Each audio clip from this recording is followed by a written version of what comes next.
So somebody asked me about death, so I'm going to try to explain it a little bit better. I'm going to try to be fast because I don't have a lot of memory on my phone. Um, so essentially, think of it like with a black hole. Okay, so first, sorry, let me explain to you how brainwaves work. So we have different kinds of brainwaves, right? The highest one would be your gamma. So now we know that your brainwaves begin to slow down as you die, and then you get this one big spike. And that one big spike, I think, is the proof of my hypothesis, which is that through hypnosis, I can put somebody in a hypnotic state and I can ask you what the license plate number of the school bus that picked you up when you were in fifth grade or kindergarten, and you'll remember it. We record everything. At night when you dream, that's the mind defragmenting and trying to find places to put all those memories, but everything is in there. You walked into Starbucks and you saw a girl, out of the corner of your eye. You didn't even consciously be aware of her, but you saw her with her purse, you saw what she was dressing. The whole fucking day is recorded, like in high definition, all your senses, the heart, your heartbeat, how you were feeling, everything is recorded. All your conscious and unconscious awareness is recorded in there. And when you get that spike that the whole brain lights up, you're accessing all of that.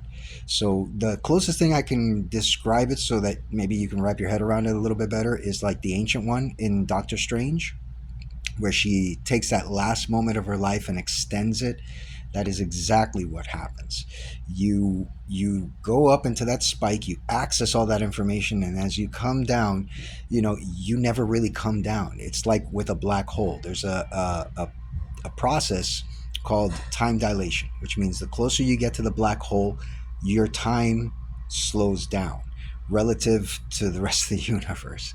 So the event horizon is the spot between the black hole and the outside universe. It's that threshold. And as you approach that threshold, you stay stuck there. You never really go inside the black hole because your time dilation goes off the scale and you go off into infinity. Time stops for you, essentially. And it's the same thing when you die. You access all that information and you're living in that. Now, the second part to that is the fact that, space time, right? We live in a fourth dimensional universe. Space being three dimensions, and time is the fourth dimension. Space, the geometry of space is curvature. And the geometry of time, I'm sorry, is hypercurvature. So think of it as we live in a tesseract. People want to say, what does a tesseract really look like? You're looking at it. We are living tesseracts. You can't see it right now, but if you were to see me from a higher dimension, you'd see a squiggle of line going around the Earth. The Earth going around the sun going around the galaxy traveling out, and all you'd see is a little squiggle. We look like subatomic particles, but it's even worse than that because every year all the atoms in your body exchange. So it's like you're constantly arranging and rearranging, and it's like what you are is almost like an electron cloud. That's what we are. And if you look at it from a higher dimensional state, you're looking at the whole line of your life and everything that made you up and breaking up and all the little pieces and everything flying around. It's you give you a headache to think that way. But again, the universe is a tesseract. And if you look at the computer models of tesseracts, how they tessellate, and eventually what happens? They turn themselves inside out. The universe is no different. We live in a fourth dimensional universe. So it just makes sense to understand that the universe will turn itself inside out. All time and space and everything will flip itself and start from all over again. And it's a loop that you're never going to be aware of, but it's there. And consciousness hangs on.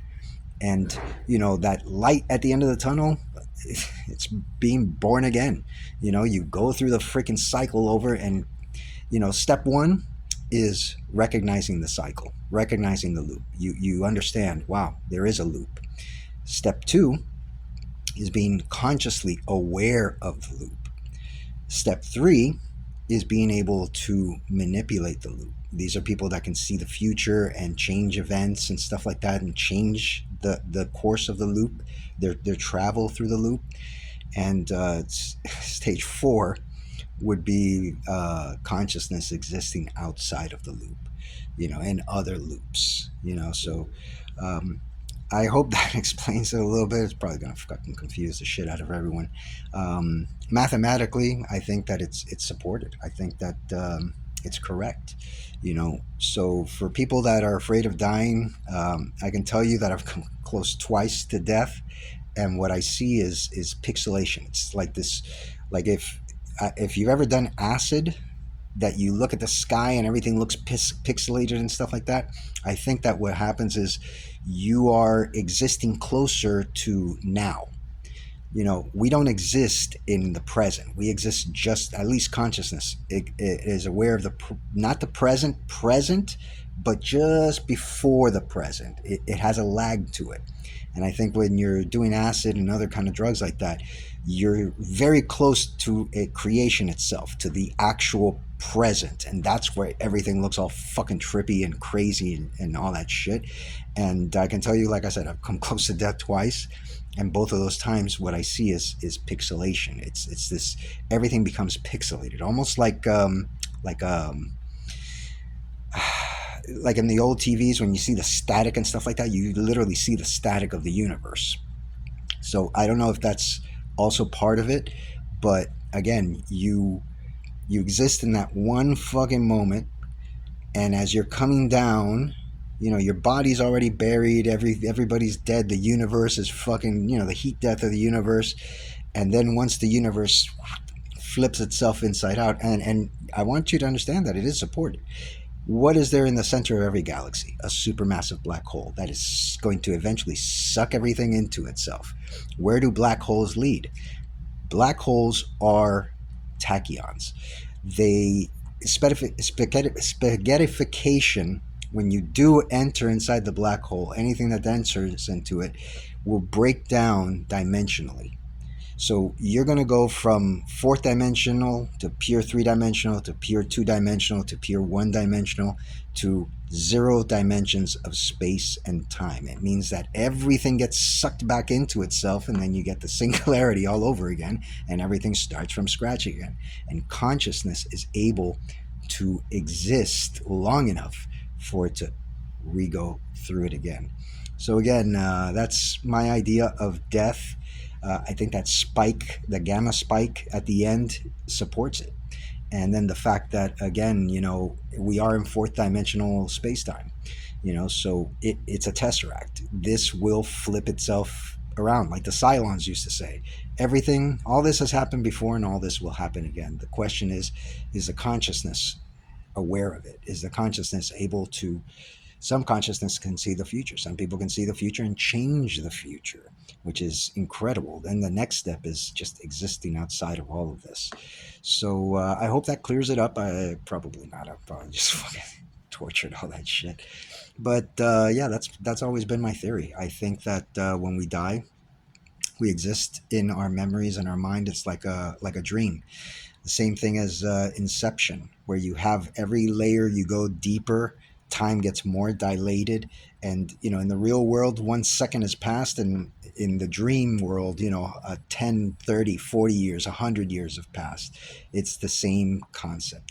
As that thing begins to slow down, your time dilation slows down, and you're just existing relative to the rest of the universe. You're dead, you're buried, your grandchildren are buried, the whole universe has died. And then just when you're starting to fucking reach the end, the universe recycles and you take it from zero again, and you fucking live everything again, and hopefully next time you'll make better decisions. So again, that's my theory. And the key there is, again, the 4 steps that I've seen. Be aware of the loop, then be, in other words, to have knowledge of the loop, then to be aware of the loop, to actually have conscious awareness of the loop. Then finally, you have the ability to change the loop because you're able to see the loop for what it is. There's no past, no present, no future. It's just the loop, and you can see it and make changes to the loop. And then finally, consciousness existing outside of that loop. So I hope that clears it up. I fucked that shit up. Anyways, peace out. And those are my ideas about death. And, if you have a different idea, then, it's fine. We really don't know. So, again, peace out and catch you later.